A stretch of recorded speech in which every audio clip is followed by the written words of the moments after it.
রাধে রাধে, জয় নিতাই। আমার গোপাল সোনাদের পরিবারের পক্ষ থেকে সকলকে সুস্বাগতম। সকল সাধুগুরু আর শ্রী বৈষ্ণবদের চরণে দণ্ডবাদ প্রণাম করে আমি আমার ব্লগটা শুরু করছি। আজ ব্লগে গোপী প্রভুর গোবিন্দের আলোয়ে যে জগন্নাথ দেব, বলভদ্রদেব আর সুভদ্রা মায়ের যে স্নান দর্শন তোমাদেরকে করাচ্ছি, তার সাথে মহন্তদের ভোগ দর্শন আর মহন্ত বিদায়, সেটা পরবর্তী ব্লগে তোমাদের দর্শন করাবো। কেমন লাগলো জানিও, সাথে থেকো, পাশে থেকো, নিজেরা দর্শন করো, অপর সকলকে ভক্তবৃন্দকে দর্শন করার সুযোগ করে দিও শেয়ারের মাধ্যমে।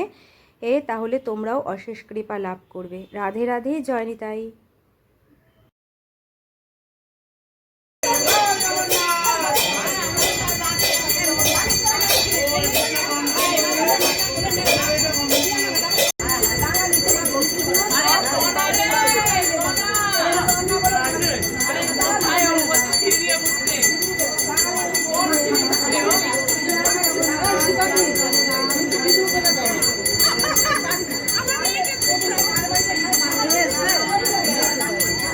এদিকে এসে তোলো, এদিকে এসে তোলো, ওনাকে দিয়েছি।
বসন্ত সময়ে কোকিল ডাকে প্রহসরে, যৌবন বসন্ত এমন থাকতে দেয় না ঘরে, যৌবন বসন্ত এমন থাকতে দেয় না ঘরে। তোমরা কুঞ্জ সাজাও গো, আজ আমার প্রাণনাথ আসিতে পারে। তোমরা